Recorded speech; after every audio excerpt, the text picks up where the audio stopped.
سنو سنو اللہ کا کلام کیا کہتا ہے، اٹھو اٹھو قرآن کا پیغام کیا کہتا ہے، سنو سنو نحمده ونصلي ونسلم على رسوله الكريم اما بعد فاعوذ بالله من الشيطان الرجيم بسم الله الرحمن الرحیم۔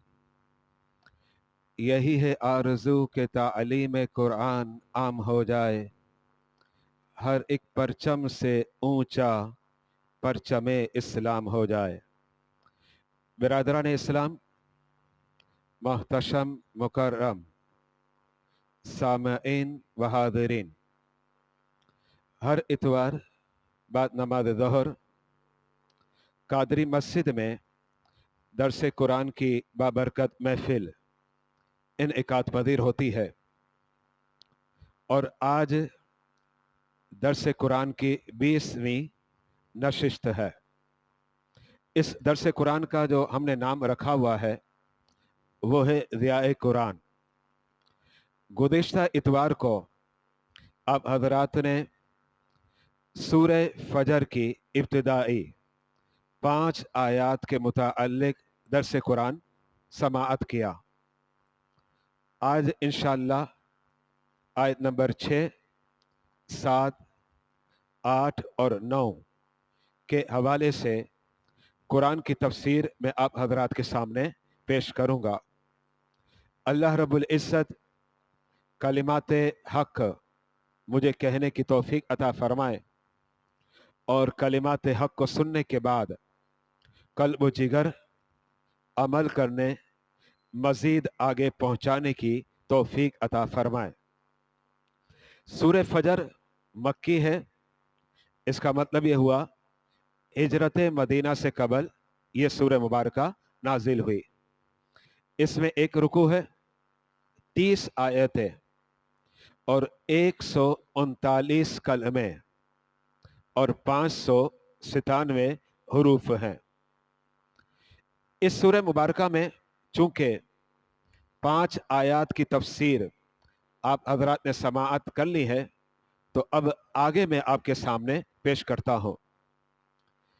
6، 7 اور 8 خالق کائنات ارشاد فرماتا ہے: الم تر کیف فعل ربک بعاد ارم ذات العماد التی لم یخلق مثلها فی البلاد۔ لفظی ترجمہ آپ کے سامنے پیش کرتا ہوں، اور وہ لفظی ترجمہ آپ اسکرین پر ملاحظہ فرما رہے ہیں۔ الم ترا، کیا آپ نے نہ دیکھا، کیفا کیسا، فعل کیا، رب کا آپ کے رب نے، بعادن قوم عاد کے ساتھ، ارم ارم، اس کی وضاحت میں آگے انشاءاللہ آپ کے سامنے پیش کروں گا۔ لفظ ذات کا معنی ہے والے، عماد اونچے ستونوں، التی جن کی لم یخلق نہ پیدا کیا گیا، مثلہا اس کی مثل، فی میں بلاد شہروں۔ اچھا، اب ان 3 آیات کا تفسیری ترجمہ آپ حضرات کے سامنے میں پیش کر رہا ہوں، اور اسکرین پر جو پوسٹ میں نے تیار کی ہے آپ اسے ملاحظہ کر رہے ہیں، اس میں ان 3 آیات کا تفسیری ترجمہ لکھا ہوا ہے۔ خالق کائنات نے ارشاد فرمایا: الم تر کیف فعل ربک بعاد ارم ذات العماد۔ کیا آپ نے نہ دیکھا آپ کے رب نے اونچے ستونوں والے عاد ارم کے ساتھ کیسا کیا۔ اور آیت نمبر 8 ہے: التی لم یخلق مثلها فی البلاد، جن کی مثل دنیا میں نہ پیدا کیا گیا۔ یہ 3 آیات کا لفظی ترجمہ اور تفسیری ترجمہ آپ نے ملاحظہ فرما لیا۔ اب آیت نمبر ہم 9 کی طرف آتے ہیں۔